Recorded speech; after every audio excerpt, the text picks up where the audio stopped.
Alô pessoal, sou o professor Vieira, esse é o canal Antônio Vieira e estamos tratando do assunto sobre projeções cartográficas. Já vimos algumas projeções, a projeção estereográfica polar e agora estamos abordando essa projeção no Mercator. Já vimos a sua dedução analítica e vimos que uma projeção conforme, ela não deforma os ângulos inscritos sobre a superfície da Terra e na carta.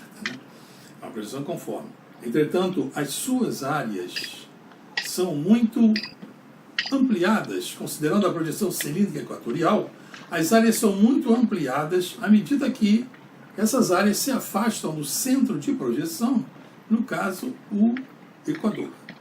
Quanto mais afastadas do centro de projeção, mais deformadas essas áreas estarão.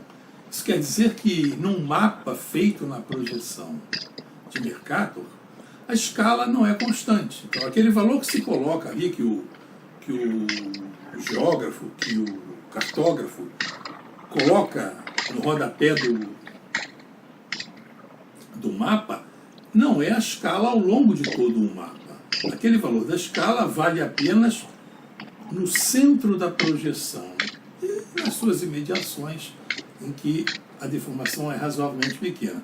Entretanto, como essa projeção e qualquer outra que não seja equivalente deforma muito as áreas, vamos analisar nessa aula de hoje o quanto essas áreas são deformadas. Em outras palavras, o quanto essa escala varia. Então esse é o tema da nossa aula de hoje. A projeção de Mercator, a variação da escala.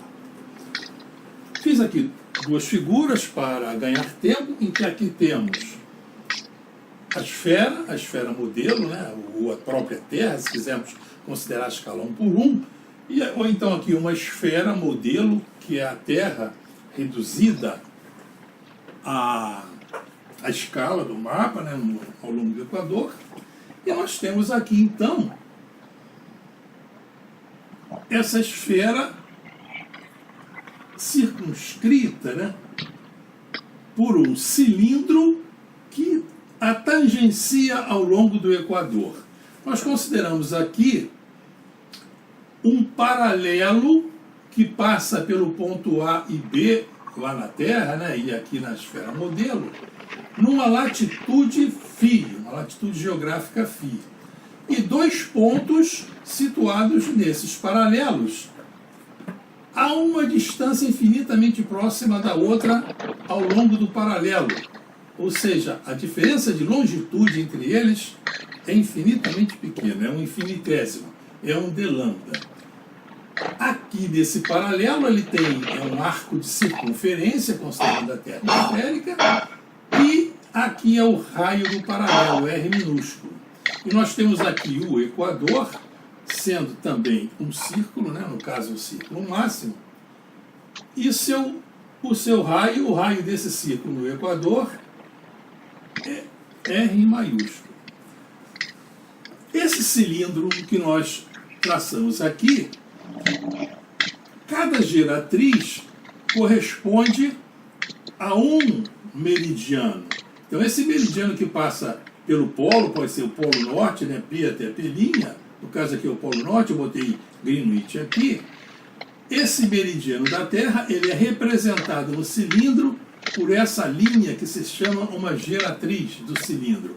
Analogamente, esse outro meridiano que passa pelo ponto B e pelo polo, e vem ao polo oposto, tem aqui retificado, tem aqui projetado, representado por essa geratriz do cilindro. Estou supondo aqui, então, que esses pontos sobre a superfície da esfera A e B são projetados aqui, nessa transformada no cilindro, correspondente a esse paralelo na carta. Então, a imagem do ponto A lá no cilindro é esse ponto A minúsculo, e a imagem do ponto B é esse ponto B minúsculo, e a maneira como esses pontos A e B foram para o cilindro, nós já vimos quando fizemos a dedução analítica da projeção de mercado. Nós vimos a função que estabelece a correspondência biunívoca entre os pontos da carta de Mercator, que é esse cilindro depois de retificado, e os pontos da Terra. Esse cilindro aqui retificado, então, ele dá origem à carta de Mercator. Aqui. Então já é uma representação plana sobre uma mesa, sobre aqui o quadro. Né? Então nós temos aqui esse eixo de coordenadas, das coordenadas plano-retangulares, na projeção de Mercator, o eixo Y sendo a transformada do meridiano que passa por Greenwich, e o eixo X, a transformada do Equador. Então estão esses dois eixos coordenados. Esses pontos A e B, situados aqui no paralelo, eles sofrem uma deformação. O comprimento deles aqui em cima da Terra, A maiúsculo, B minúsculo, é ampliado para A e B. Agora, como se pode medir essa ampliação? Nós já vimos também em vídeos anteriores, quando definimos o conceito de coeficiente de deformação linear. O coeficiente de deformação linear, recapitulando, ele mede o quanto uma projeção deforma um determinado comprimento ao longo do paralelo, que nós já chamamos de alfa, coeficiente de deformação linear ao longo do paralelo, e o coeficiente de deformação meridiana, beta, deformado ao longo do meridiano. E vimos também, provamos também, já em vídeos anteriores, que numa projeção conforme esses coeficientes de deformação ao longo dos paralelos e ao longo dos meridianos são iguais. Em outras palavras, a escala é deformada igualmente ao longo dos paralelos e igualmente dos meridianos. Então vamos deduzir a expressão que já deduzimos outra vez, mas agora vamos chamar a atenção sobre ela, para ver a variação de escala. Esse coeficiente de deformação alfa, ele é então definido como uma razão entre um comprimento na carta, esse comprimento aqui AB, minúsculo, e seu homólogo na Terra ou na esfera modelo, que é esse AB maiúsculo. Está aqui o coeficiente de deformação linear. Está aqui o quanto se pode medir um comprimento na Terra, tendo um comprimento na carta medido. Se nós medirmos um comprimento na carta, AB, para saber o quanto esse comprimento aqui corresponderia na Terra, sabendo quanto vale esse coeficiente de deformação linear, é só pegar aquele valor AB que nós medimos com a régua, lá num determinado lugar da carta, e dividimos por esse coeficiente de deformação linear. Então esse coeficiente de deformação linear, ele permite então que nós saibamos o quanto aquele comprimento foi deformado, o quanto a escala foi deformada. Então vamos ver uma expressão para ele, só recordando que já vimos anteriormente. Bom, para ter a expressão analítica desse coeficiente de deformação linear, basta substituir aqui nessa fórmula esses elementos geométricos pelos seus correspondentes aqui na geometria da esfera e nessa geometria. Esse comprimento AB, como o cilindro é tangente aqui à esfera, essa imagem dos pontos A e B lá em cima, elas têm um comprimento, esse arco AB aqui no cilindro, igual ao raio da Terra, porque o cilindro é tangente ao Equador, então o raio do cilindro é igual ao raio da Terra. Então esse arco AB é igual ao raio da Terra, o raio da esfera modelo, vezes o ângulo central em radianos. Então colocando aqui esse alfa, é igual, o alfa é igual, não sei se eu estou na frente, do lado de cá, o alfa é igual àquele comprimento R de lambda. R de lambda, que aqui corresponde aqui a um dx, aqui, é um R de lambda. E o arco AB, homólogo do AB na Terra, é esse arco de paralelo.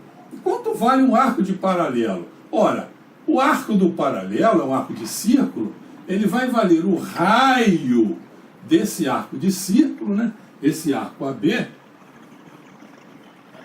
vai ser igual ao raio desse arco de círculo vezes esse d lambda.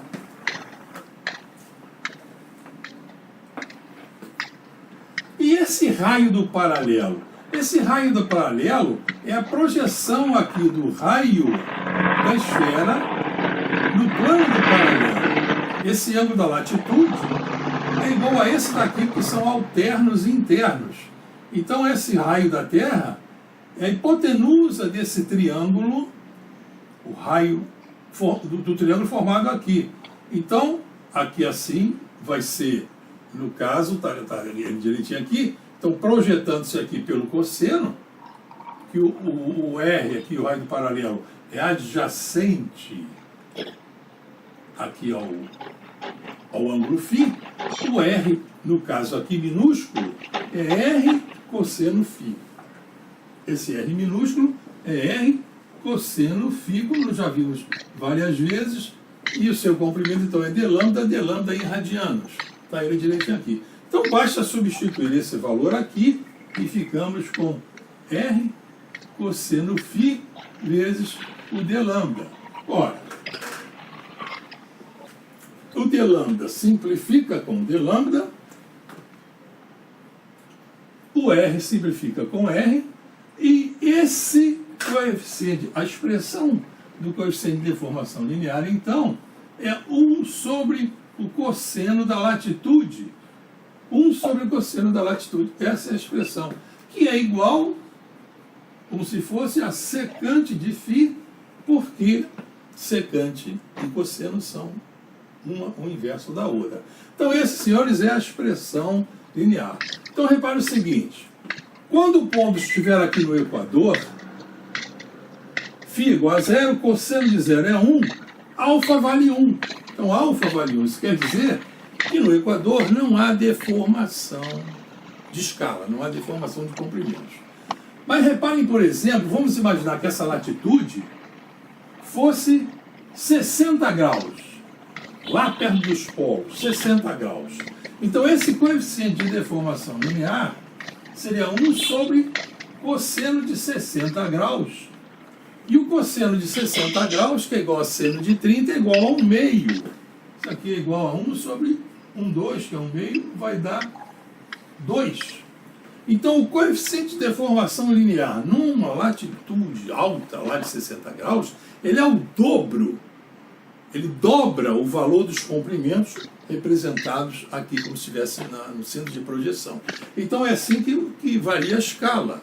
Então, por exemplo, se esse mapa estivesse na escala 1 para 100 milhões, por exemplo, lá em cima, aquelas áreas ficariam tão grandes que a escala seria o dobro lá naquela latitude de 60 graus, e a escala lá no Equador 1 para 100 milhões, lá seria 1 para 50 milhões. Assim varia a escala paralelo a paralelo, e nós a calculamos assim. Bom, vocês agora já têm todas as ferramentas para fazer aquele desafio que eu deixei lá naquele vídeo da dedução analítica da projeção do mercado, que eu coloquei lá valores assim, 2 probleminhas assim em relação a escalas, vocês agora já vão matar, e tem aquele referente àquele percurso dos navios. Um navio percorreu uma certa distância ao longo do meridiano, depois ao longo do paralelo, e eu pergunto lá então se poderíamos considerar aquela situação na carta como sendo um triângulo pitagórico, né? Uma vez que aquelas duas trajetórias são proporcionais a 3 e a 4, se aquela hipotenusa seria assim. Então, no próximo vídeo, vamos falar sobre aquele desafio que vale a pena, que já junta essa aula de variação de escala e aquela aula sobre a projeção analítica de mercado. Senhores, então era só isso para não alongar o vídeo. Os que gostarem dessa aula, propaguem, né, para que todos venham a ter esses conhecimentos, e até a vista, pessoal.